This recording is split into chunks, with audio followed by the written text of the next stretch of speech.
Básica, pega tudo. Ensaiei, treinei tanto, mas vocês estão espertos. Está todo mundo prestando atenção. Todo mundo prestando atenção, isso é muito bom. Pode abrir a Bíblia em Marcos capítulo 5. As crianças têm uma programação especial para elas. Qual é a tia professora? Opa, a Ana Paula vai estar cuidando.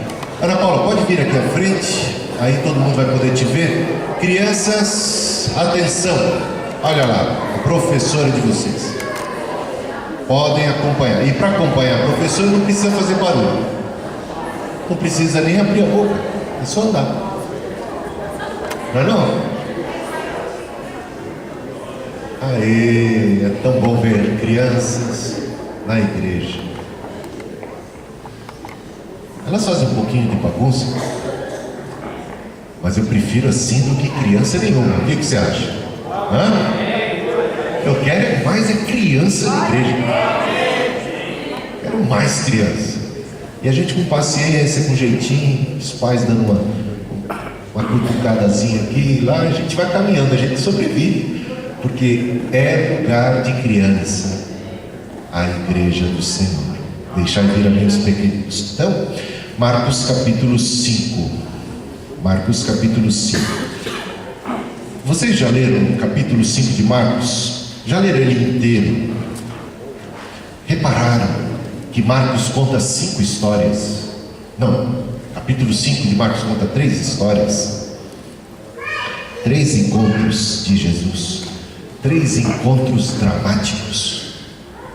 3 encontros extremos. Primeiro encontro com um homem endemoniado, possuído por uma legião de demônios, um homem oprimido.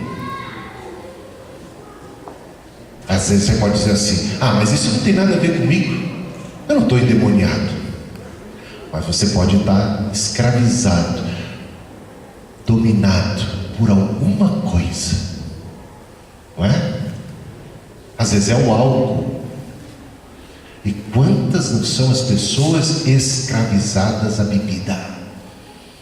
Às vezes é o sexo. Tem gente que não lida bem com o sexo. Tem gente que está com a mente deturpada. Tem gente que está dominada pelo sexo. Pode ser uma outra coisa, pode ser as drogas.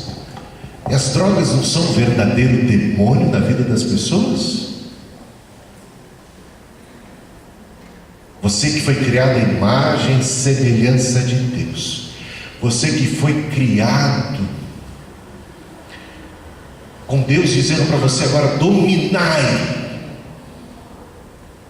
exercei autoridade sobre o mundo animal, sobre o mundo vegetal. Eis que tudo criei e dou para você a mordomia, o exercício da autoridade do domínio. Usa o seu saber. O homem não está conseguindo dominar a si próprio. Pense bem. Este que um dia fora criado à imagem e semelhança de Deus, sequer consegue dominar os seus impulsos mais primitivos. É dominado pelo desejo, é dominado pela vontade, é dominado pelo vício, é escravo do pecado. Escravo do pecado, vendido ao mal. Não é uma pessoa livre, é uma pessoa oprimida e dominada. E quantos não existem assim? Outros são dominados pelo rancor, pelo ódio, pela mágoa, que são verdadeiros demônios na vida da pessoa. Outros são dominados pela inveja. Gente, quanta coisa! Não, a gente pensa que demônio é só coisa dos outros, é só coisa de terreiro de quimbanda, é só coisa de gente babando. Mas o diabo é um estrategista de primeira grandeza. Sabia disso? De primeira grandeza. Se fosse assim, se endemoniado fosse aquele apenas que estribucha no chão, então não temos demônios na Europa. Temos muito poucos casos. endemoniados nos Estados Unidos. E temos muitos demônios na África. E no Brasil então, hein? Quanta gente endemoniada no Brasil. Ah, meus irmãos, o espírito maligno atua na África de um jeito, porque as pessoas curtem aqueles tipo de manifestação. Ah, ele age aqui no Brasil de jeito semelhante. Na Europa, ele tem outra estratégia. Para pessoas de uma determinada mentalidade, de um determinado grupo, ele age de um jeito, de outro ele assume novos contornos. O diabo até se faz de anjo de luz. Dentro da igreja o diabo apronta. Sassarica no arraial de Deus. Por isso a palavra de Deus diz: não deis lugar ao diabo. O diabo é muito mais esperto do que a gente imagina. E tem gente na dele. Tem gente vendida ao diabo, fazendo o jogo dele, mas não está babando, não está estrebuchando no chão, não está, mas está vendido e está na mão do capeta. E o capeta está ditando as regras. E vemos aqui um caso extremo de uma pessoa dominada por uma legião de demônios. Dominada. E Jesus vai mostrar o seu poder sobre o inferno, o seu poder sobre os demônios, o seu poder sobre todo e qualquer tipo de cativeiro, sobre todo e qualquer tipo de escravidão. O Senhor da vida traz a libertação. E o segundo encontro, meus amados irmãos, que vemos aqui, é de um pai com Jesus Cristo, de um pai desesperado. De um pai desesperado porque a sua filha está à morte, está à beira da morte. Quem teve aqui um dia um filho à beira da morte, levanta a mão bem alto. Eu estou levantando a minha aqui. Você sabe então o que significa isto? Eu tive meu filho mais velho, beira da morte, roxo, com asma, que não passava de jeito nenhum, sem plano de saúde. Já tinha tentado de tudo. Naquele dia eu só tinha Deus no céu. Aqui na terra eu só tinha Deus também. Eu não tinha mais a quem recorrer. Coloquei meus filhos nas mãos de Deus, e ele foi curado e nunca mais teve problema até o dia de hoje. De asma ele não só teve problema de outro tipo de problema, mas desse nunca mais. A agonia de um pai. Isso mostra o poder de Deus sobre as circunstâncias mais adversas que afetam o nosso físico. O poder de Deus sobre a morte, porque essa menina veio a falecer. E temos um caso miserável de uma mulher que tinha tudo na vida, que tinha marido, que tinha filhos, que tinha posição, que tinha dinheiro, mas que de repente pegou uma doença que naquela época, e no caso dela foi incurável. Tentou nos médicos e não conseguiu cura. Tentou aqui e acolá, não conseguiu nada. Esta mulher perdeu todo o dinheiro que tinha. Provavelmente perdeu o marido, porque a doença dela era estigmatizada. A doença que ela tinha era tida naquela época como uma doença de uma pessoa amaldiçoada, de uma pessoa que não tem Deus, de uma pessoa que foi largada. E ela então, as pessoas não podiam tocá-la, o marido não podia tocar nela. Provavelmente foi desamparada e abandonada pelo marido. As amigas não queriam mais saber dela. Era uma mulher amaldiçoada. Ela perdeu todo o dinheiro. Ela ficou só. Quando vemos essa mulher aqui, Marcos capítulo 5, aproximando-se de Jesus, ela não está acompanhada por ninguém. Não há ninguém ajudando ela a abrir caminho ao encontro de Cristo, porque ela tem que enfrentar uma multidão. Ela está enfraquecida, 12 anos de enfermidade. Vergonha, discriminação, preconceito, sofrimento, agonia e dor. É o quadro dessa mulher que vai encontrar vitória em Jesus Cristo. Todos têm um encontro com Jesus, todos são salvos, todos são curados. Ninguém mais é a mesma pessoa depois de ter encontrado com Jesus. Eu queria ler os 2 episódios, o de Jairo e o da mulher, e basicamente já preguei, tá? Então só vou ler e dar um remate final. Tendo Jesus, versículo 21 de Marcos 5, tendo Jesus voltado no barco para o outro lado, afluiu para ele grande multidão, e ele estava junto do mar. E eis que se achegou a ele um dos principais da sinagoga, chamado Jairo, e vendo-o, prostrou-se aos seus pés, e insistentemente lhe suplicou: minha filhinha está à morte, vem, impõe as mãos sobre ela, para que seja salva e viverá. Jesus foi com ele. Grande multidão o seguia, comprimindo-o. Aconteceu que certa mulher, que havia 12 anos vinha sofrendo de uma hemorragia, e muito padecera a mão de vários médicos, tendo despendido tudo quanto possuía, sem contudo nada aproveitar, antes pelo contrário, indo a pior.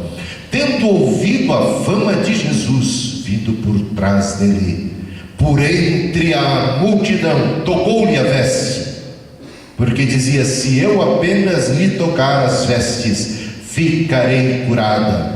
E logo lhe estancou a hemorragia, e sentiu no corpo estar curada do seu flagelo. Jesus, reconhecendo imediatamente que dele saíra poder, virando-se no meio da multidão, perguntou: quem lhe tocou nas vestes?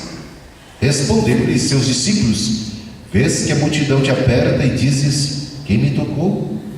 Ele, porém, olhava ao redor para ver quem fizera isso. Então a mulher, atemorizada e tremendo, consciente que nela se operara, veio, prostrou-se diante dele e declarou-lhe toda a verdade. E ele lhe disse: filha, a tua fé te salvou, vai-te em paz e fica livre do teu mal. Falava ele ainda quando chegaram alguns da casa do chefe da sinagoga, a quem disseram: tua filha já morreu, porque ainda incomodas o mestre? Mas Jesus, sem acudir a tais palavras, disse ao chefe da sinagoga: não temas, crê somente. Contudo, não permitiu que alguém o acompanhasse, senão Pedro e os irmãos Tiago e João. Chegando à casa do chefe da sinagoga, viu Jesus o alvoroço, os que choravam e os que pranteavam muito. Ao entrar, lhes disse: por que estás em alvoroço e chorais? A criança não está morta, mas dorme. E riam-se dele.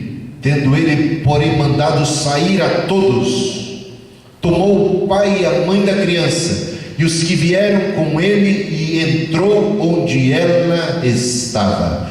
Tomando-a pela mão, disse: Talita cumi, que quer dizer: menina, eu te mando, levanta-te. Imediatamente a menina se levantou e pôs-se a andar, pois tinha 12 anos. Então ficaram todos sobremaneira admirados.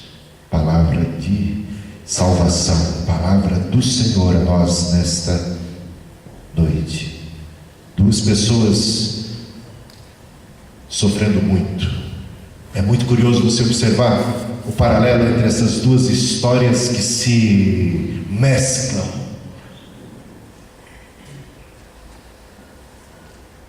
É a história de uma mulher e de uma menina. Obrigado. A história de uma mulher. Opa, ficou alto aí. A história de uma mulher e de uma menina. Quando é que essa mulher ficou doente? Quantos anos ela ficou doente? 12 anos. Quantos anos tinha a menina? 12 anos. Quando nasceu a menina, trazendo alegria à casa de Jairo, seu pai, e da esposa de Jairo, mãe dessa menina, foi exatamente o mesmo período em que aquela mulher ficou doente. Curioso isso, não é? A alegria, a felicidade, a vida está nascendo aqui brotando e jorrando a vida. Aqui está começando uma história de decadência e de morte, numa casa mais ou menos próxima.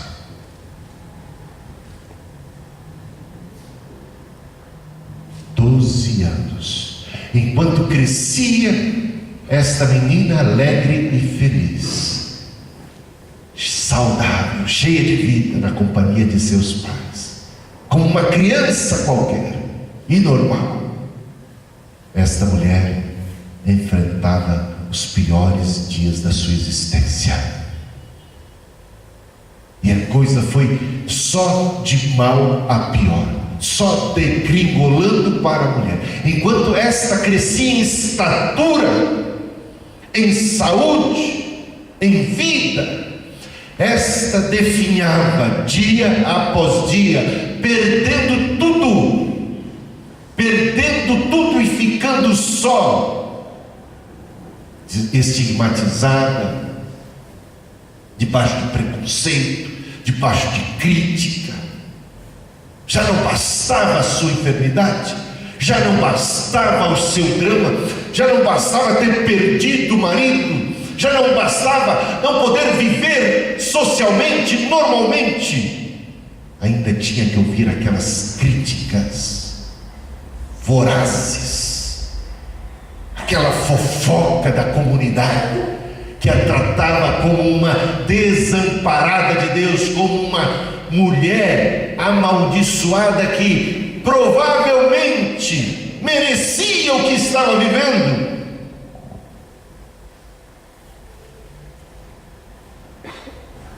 Ela deve ter aprontado das suas para estar nessa situação em que se encontra.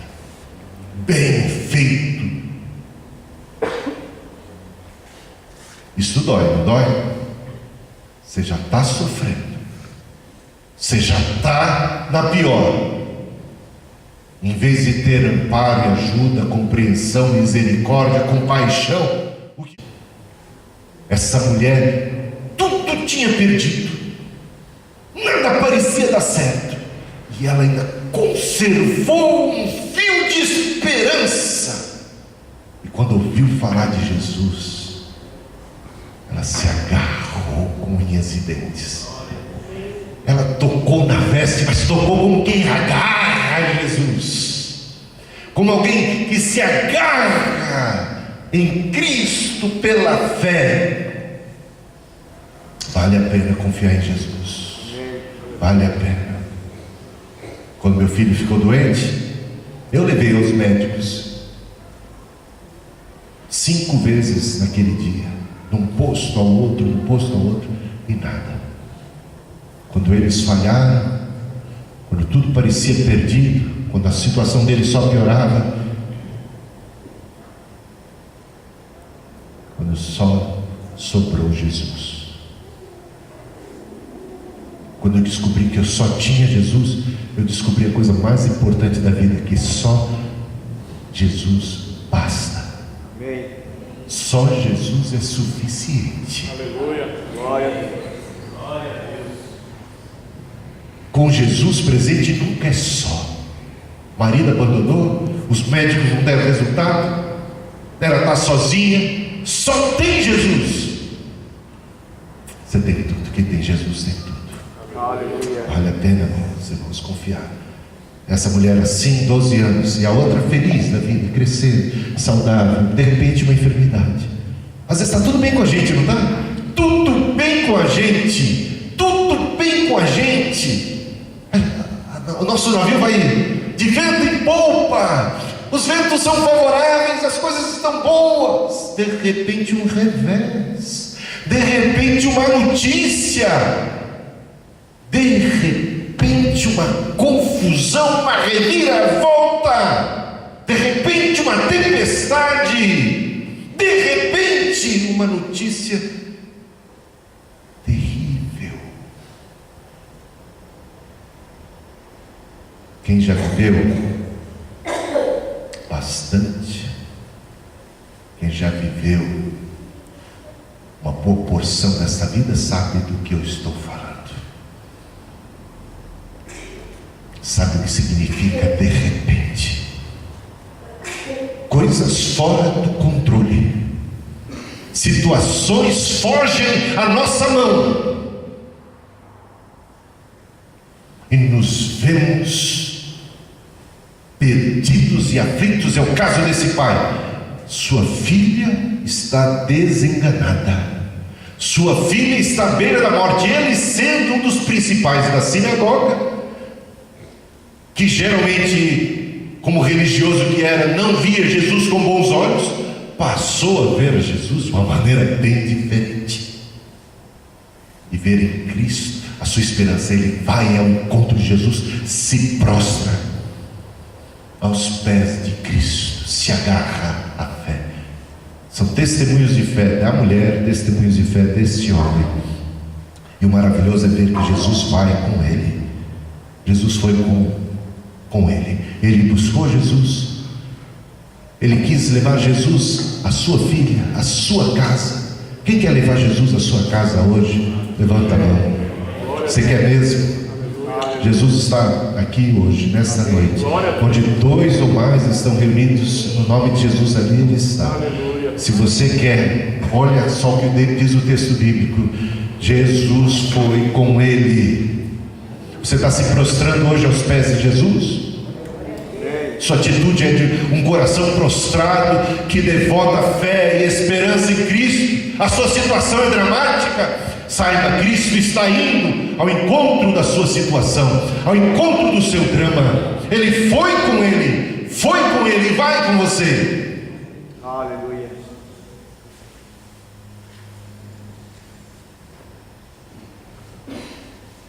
Nesse meio tempo, a mulher se apresenta, toca e é curada. A mulher interrompe inclusive a caminhada de Jesus, o que atrasa um pouco o milagre que Cristo está para fazer na casa de Jairo. Aquilo que parecia um estorvo, essa mulher interrompendo a caminhada. Afinal de contas, Jesus estava indo com Jairo para salvar a sua filha, e a mulher se apresenta, e Jesus para a sua caminhada. Mas o que foi uma parada que poderia parecer para muitos impeditiva, um atraso de vida, Jesus jamais chega atrasado, hein? Nesse atraso, nesse meio tempo, é tempo suficiente para a menina morrer. Ela morreu. Teve gente que disse assim: pare de incomodar o mestre, já não adianta mais. Eu nem vou orar mais, a situação está perdida, não é? Já chegou nesse ponto de dizer assim: já não adianta mais orar. Olha, eu tentei de tudo, eu fiz tudo que podia, mas agora está perdido. Jesus não dá conta dessa situação. O meu drama é muito grande. O meu problema é maior do que Jesus pode. Isso não é uma ofensa para Jesus? Você não está diminuindo muito a Jesus? Jesus por acaso é homem como eu e você? Por acaso Jesus tem alguma espécie de limite? Por acaso a morte é algo maior do que Cristo?